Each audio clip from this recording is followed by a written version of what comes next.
Hello guys, स्वागत है आपका केमिस्ट्री क्लासेस में। आज कक्षा 12 के लेक्चर में हम आपको आगे के बारे में बताएंगे। जैसा कि कल हम आपको फिजिकल और केमिकल प्रॉपर्टी के बारे में बताए थे और केमिकल प्रॉपर्टी भी हो गई थी। दूसरी प्रॉपर्टी आपको बताना था फिजिकल प्रॉपर्टी, इसके बारे में हम आपको बता चुके थे 4 पॉइंट्स के बारे में कि इसकी फिजिकल प्रॉपर्टीज क्या होती है। बेंजल्डिहाइड के बारे में आप चर्चा हो रहा था कल, C6H5CHO, ये है बेंजल्डिहाइड का फार्मूला C6H5CHO। इसके बारे में चर्चा किए थे। आपको बनाने की विधियां पहले ही हम आपको बता चुके हैं और कल वाले लेक्चर में फिजिकल प्रॉपर्टीज के बारे में 4 पॉइंट हमने आपको बताया था, 1 2 3 4। और इसके साथ ही साथ केमिकल प्रॉपर्टी भी हम आपको बताए थे। केमिकल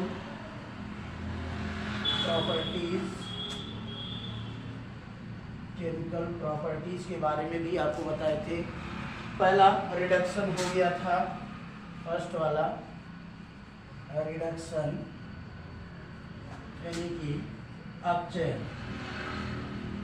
अपचयन के बारे में हमने आपको 2 पॉइंट्स बताया था कि पहला सामान्य रिडक्शन, जैसे कि हम SnCl2 सामान्य अपचायक SnCl2 H2/Pt या PD या Ni या इसके अतिरिक्त SN/HCl या ZN/HCl, इन सब अपचायकों की उपस्थिति में अपचयन कराने पर हमारा बेंजल्डिहाइड जो है वो क्या बनाता है, टॉलुइन बनाता है। और टॉलुइन का फार्मूला होता है C6H5CH3। ये टॉलुइन बन जाता है, कब बनता है, जब इसका सामान्य रिडक्शन होता है, किसका, बेंजल्डिहाइड का। और साथ ही साथ दूसरा रिडक्शन हमने बताया था, स्पेसिफिक रिडक्शन, जिंक अमलगम और सांद्र HCl की उपस्थिति में। जिंक अमलगम और सांद्र HCl की उपस्थिति में क्या होता है कि जो बेंजल्डिहाइड में CO समूह है, ये CO समूह किस में बदल जाता है, मेथिलीन समूह में। जो कार्बोनिल समूह है बेंजल्डिहाइड का, वो किस में कन्वर्ट हो जाता है, मेथिलीन में। यानी कि जो आपका एल्डिहाइडिक ग्रुप होता है या कीटोनिक ग्रुप होता है, ये जिंक अमलगम और सांद्र HCl उसको बदल देता है CH2 में, जिससे हमें क्या प्राप्त होता है, एल्केन। तो यहाँ तक कल हम डिस्कशन कर चुके थे। आज हम आपको दूसरी प्रॉपर्टी बताएंगे। दूसरी प्रॉपर्टी आपकी है ग्रिग्नार्ड अभिकर्मक से क्रिया।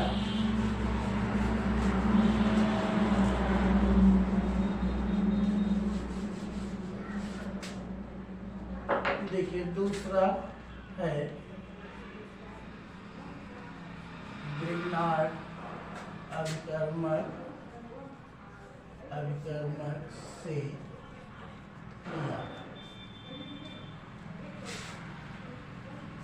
Grignard reagent. देखिए, ग्रिग्नार्ड रिएजेंट क्या होता है, सबसे पहले इसके बारे में जान लीजिए। RMgx ये ग्रिग्नार्ड अभिकर्मक का सामान्य सूत्र है। R क्या है, R हमारा है एल्किल ग्रुप। R क्या है, एल्किल ग्रुप है। और एल्किल ग्रुप किसे कहते हैं, किसी भी एल्केन से एक हाइड्रोजन परमाणु निकालने पर जो समूह प्राप्त होता है उसको हम कहते हैं एल्किल समूह या एल्किल ग्रुप। किसी भी एल्केन से एक हाइड्रोजन परमाणु निकालने पर जो समूह प्राप्त होता वही हमारा क्या कहलाता है, एल्किल ग्रुप। जैसे मान लीजिए मीथेन से एक हाइड्रोजन परमाणु हम हटा देते हैं, रिमूव कर देते हैं, तो हमें क्या मिलेगा, CH3। इसी को कहा जाता है मेथिल ग्रुप या मेथाइल ग्रुप। इसी प्रकार अगर हम C2H6 इथेन है, इससे एक हाइड्रोजन निकालते हैं तो प्राप्त होता है C2H5, इसको कहते हैं एथाइल ग्रुप या एथिल ग्रुप। तो इस तरीके से हमको लगातार नए नए एल्किल समूह प्राप्त होते हैं। तो एल्किल समूह के स्थान पे आप यहाँ मेथिल, एथिल, प्रोपिल, ब्यूटिल जो आपकी इच्छा हो वो रख सकते हैं। ये जो Mg है सेकेंड समूह का, ये कांस्टेंट है, ये नहीं बदलेगा। आपका परिवर्तनशील जो है वो केवल एल्किल समूह है। और हैलाइड के स्थान पर आप हाइड्रोजन में कोई भी एलिमेंट ले सकते हैं। क्लोरीन है, ब्रोमीन है, आयोडीन है, इन तीनों में से कोई भी एलिमेंट आप रख सकते हैं। तो ये आपका बन जाएगा ग्रिग्नार्ड अभिकर्मक। अब इस ग्रिग्नार्ड अभिकर्मक की क्रिया हमको बेंजल्डिहाइड से करानी है। तो चलिए देखते हैं कि ये ग्रिग्नार्ड अभिकर्मक बेंजल्डिहाइड से किस प्रकार क्रिया करेगा।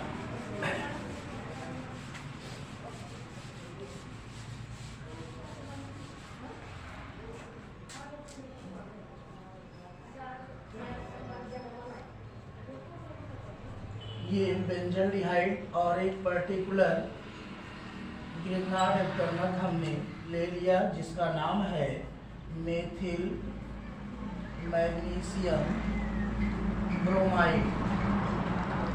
मेथिल मैग्नीशियम ब्रोमाइड ये पर्टिकुलर ग्रिग्नार्ड अभिकर्मक हमने ले लिया है। इसकी खास बात क्या होती है पहले इसके बारे में जान लीजिए। इस ग्रिग्नार्ड अभिकर्मक में जो एल्किल समूह होता है, ये जो कार्बन है इसमें न्यूक्लियोफाइल के रूप में होता है। इस रूप में होता है, न्यूक्लियोफाइल के रूप में होता है। यही एक ऐसा यौगिक है कार्बनिक यौगिकों में जिसमें मेथिल समूह या एथिल समूह या पूरा एल्किल समूह किस रूप में होता है, न्यूक्लियोफाइल के रूप में होता है। बाकी अन्य कार्बनिक यौगिकों में जहाँ भी कार्बन या CH3 होता है वो सब कार्बोनियम आयन के रूप में होता है। जहाँ भी देखेंगे आप कार्बनिक यौगिक में कार्बन हमेशा कार्बोनियम आयन के रूप में होता है, या ये कह सकते हैं कि इलेक्ट्रोफाइल के रूप में होता है। इलेक्ट्रोफाइल के रूप में होता है। लेकिन कार्बनिक यौगिकों में यही एक ऐसा यौगिक है जिसमें कार्बन न्यूक्लियोफाइल के रूप में होता है। इसका मतलब है कि ये सबसे अलग है और इसकी प्रॉपर्टी भी सबसे अलग होगी। तो ये दो काम करेगा। क्या क्या करेगा? चूंकि ये नेगेटिव है, न्यूक्लियोफाइल है, इस पे पॉजिटिव चार्ज, तो ये जहां से जुड़ेगा, कहाँ जुड़ेगा? देखिए इसके पास इलेक्ट्रॉन की अधिकता है। कहने का मतलब ये ऐसे यौगिक पर या यौगिक के उस भाग पर आक्रमण करेगा जहां पर इलेक्ट्रॉन घनत्व तो कम हो, जहां पर इलेक्ट्रॉन की कमी हो। इसका मतलब क्या हुआ कि जहां भी ये जुड़ेगा, जिस कार्बन से जुड़ेगा उसकी डिग्री 1 बढ़ जाएगी। उसकी डिग्री बढ़ने का मतलब है कि एक कार्बन की संख्या बढ़ जाएगी। उसमें श्रृंखला में या उस कार्बन में या उस यौगिक में एक कार्बन बढ़ जाएगा। दूसरा कि जहां ये जुड़ेगा, जिस कार्बन से जुड़ेगा उसका ऑक्सीडेशन नंबर 1 घट जाएगा। ऑक्सीडेशन नंबर 1 घट जाएगा। ये दो कार्य इसके बहुत ही महत्वपूर्ण हैं। पहला कि जिस कार्बन से जुड़ेगा उसकी डिग्री बढ़ जाएगी और उस कार्बन का ऑक्सीडेशन नंबर 1 घट जाएगा। तो चलिए देखते हैं अब ये कैसे इससे जुड़ेगा। इस बेंजीन रिंग में तो कोई प्रभाव नहीं होगा, ये अपने आप में एक स्टेबल कंपाउंड है। जहां भी परिवर्तन होगा वो जो एक्सटर्नल ग्रुप है CHO, इसी में परिवर्तन संभव है और यहीं पर अटैक होगा। कैसे होगा देखिए, हम आपको समझाते हैं कैसे इसका अटैक होता है।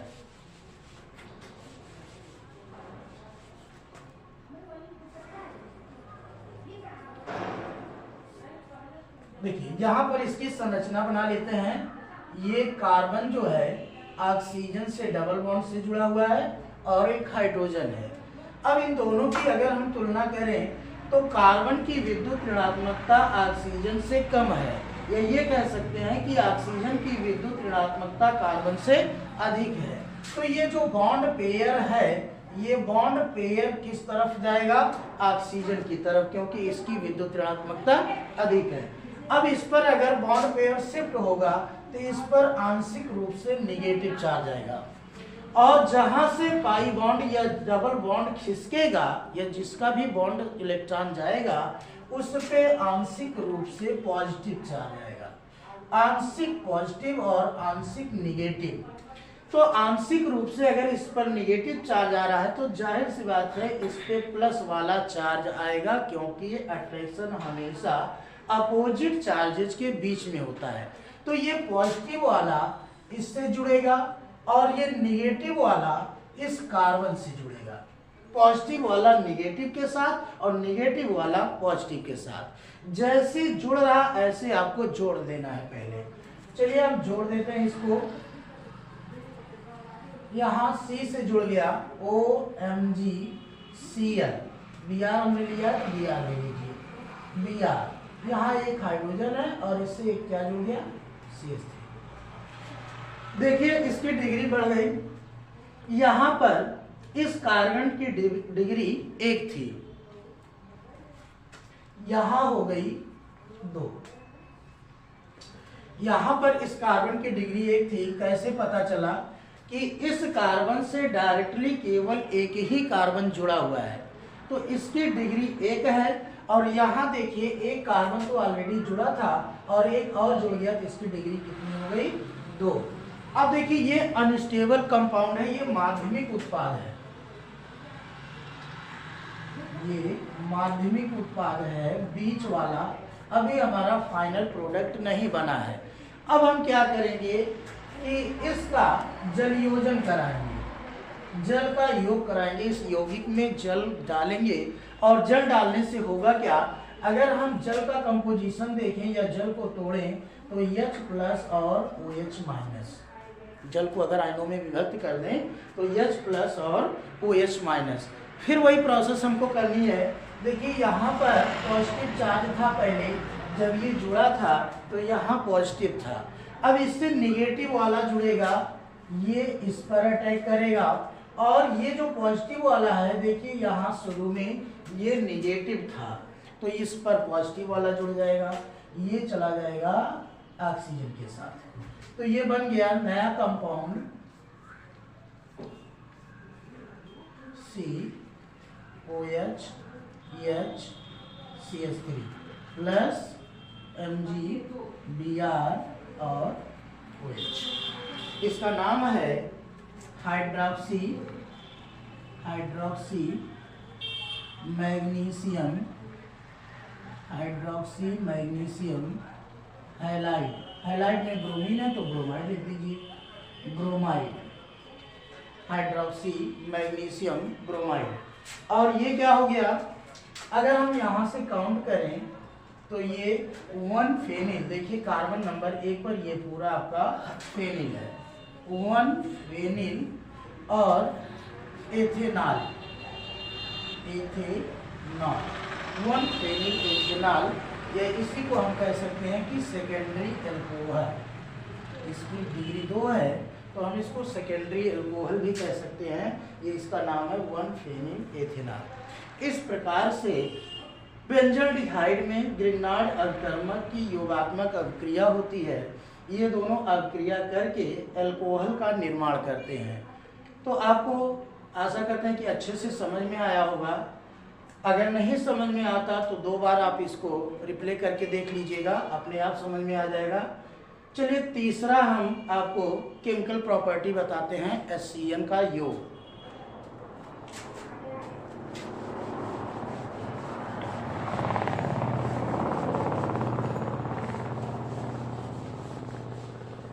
तीसरी प्रॉपर्टी है chemical property HCN, hydrogen cyanide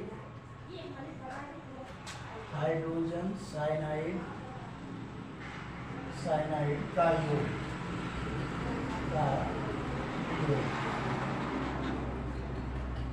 अच्छा ये योग क्यों हो रहा है इसके बारे में भी जान लीजिए कि बार बार योगात्मक अभिक्रिया ही क्यों दे रही है। अब देखिए बेंजल्डिहाइड में जो क्रियात्मक समूह आपका CHO है, इसमें डबल बॉन्ड में एक पाई बॉन्ड है और एक सिग्मा बॉन्ड है। तो आपको पता है कि पाई बॉन्ड क्या होता है, कमजोर होता है, वीक होता है, और कमजोर होने के कारण इसको तोड़ना आसान होता है, और जहाँ पर भी पाई बॉन्ड होता है वहाँ अनसैचुरेशन होता है, असंतृप्तता होती है। और इस असंतृप्तता के कारण इसमें हम योग कर सकते हैं या ये योगात्मक अभिक्रियाएं दे सकती है। अगर कहीं से भी कुछ हम हटाते हैं, अगर पाई बॉन्ड को तोड़ते हैं, तो कार्बन की एक संयोजकता और ऑक्सीजन की एक संयोजकता, दोनों की एक एक वैलेंसी रिक्त हो जाती है। यानी कि पाई बॉन्ड के टूटने से, और टूटेगा क्यों, सिग्मा कभी नहीं टूटेगा क्योंकि सिग्मा पाई से प्रबल होता है। जब भी टूटेगा सबसे पहले पाई बॉन्ड टूटेगा, और पाई बॉन्ड के टूटने से दोनों की एक एक वैलेंसी रिक्त हो जाती है, जिसके कारण ये योगात्मक अभिक्रिया देती है। कहने का मतलब ये योग तभी कर पाएगी जब पाई बॉन्ड टूटेगा। तो चलिए HCl का योग हम कराते हैं इसमें।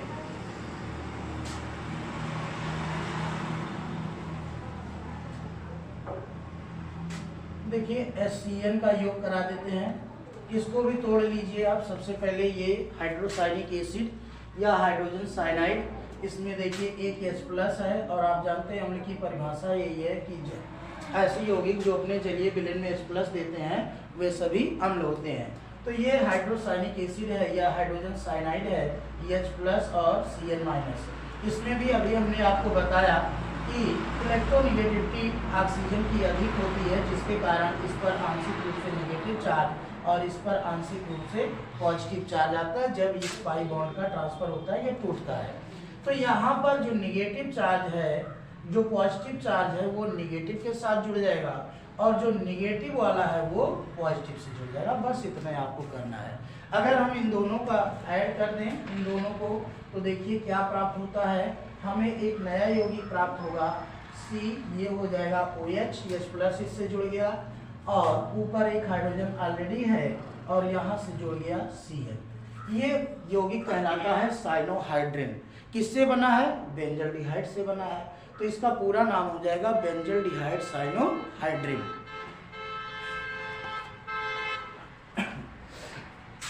चलिए इसका नाम लिख देते हैं बेंजल्डिहाइड, और इसी के नाम के आधार पे इसका नाम हो जाएगा बेंजल्डिहाइड साइनोहाइड्रिन।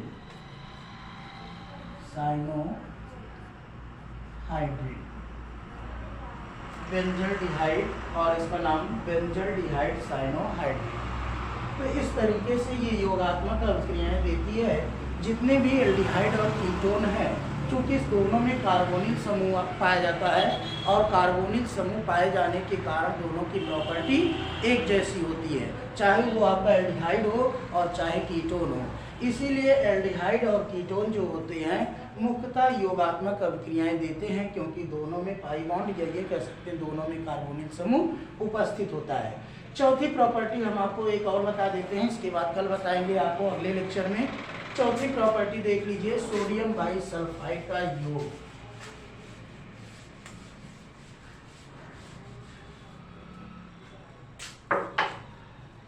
चौथा है sodium bisulphide, NaHSO3, sodium bisulphide का योग।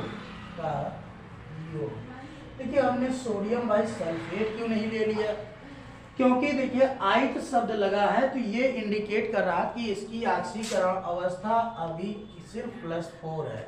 अगर 6 होता तो ये अपने मैक्सिमम ऑक्सीकरण अवस्था में होता है, यानी कि 6 में होता है, और 6 से ज़्यादा ये इलेक्ट्रॉन दे नहीं सकता, इसलिए ये किसी से जुड़ता भी नहीं।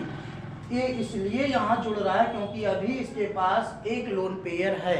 सल्फर के पास कुल 72 कोष में 6 इलेक्ट्रॉन है, 2 इलेक्ट्रॉन अनपेयर्ड होते हैं, और एक लोन पेयर प्लस एक लोन पेयर, कुल मिला के 4 इलेक्ट्रॉन, ये लोन पेयर है।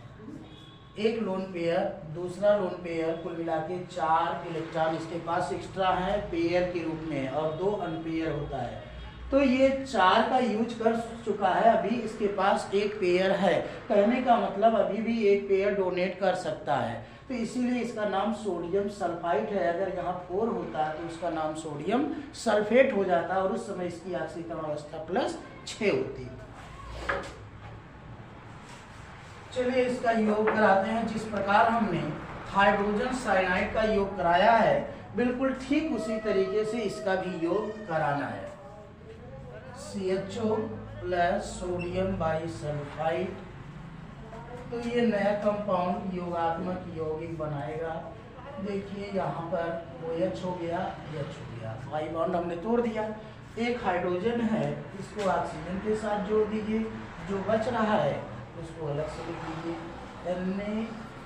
NaSO3Na, या S आप ऐसे भी लिख सकते हो, इसको SO3Na आगे भी कर सकते हो। और इसी के नाम के आधार पे इसका भी नाम हो जाएगा बेंजल्डिहाइड,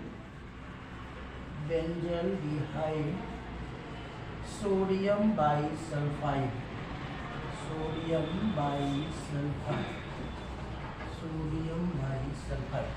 बेंजल्डिहाइड सोडियम बाइसल्फाइड, और इसका नाम सोडियम सल्फाइड है ही है, सोडियम सल्फाइड।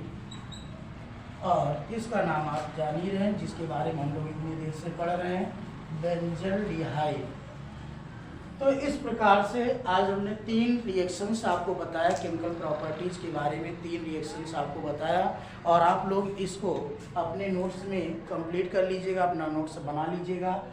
और नोट्स अभी हम डाल देंगे आपके ग्रुप पर, तो ग्रुप से आप लोग नोट्स बना लीजिएगा। रही बात इसके समझने की, तो आप लोग इस वीडियो को 1 बार 2 बार 3 बार देखिएगा, तो अपने आप सारी चीज़ें क्लियर हो जाएंगी। इसके आगे हम आपको नेक्स्ट लेक्चर में बताएंगे। ओके, धन्यवाद।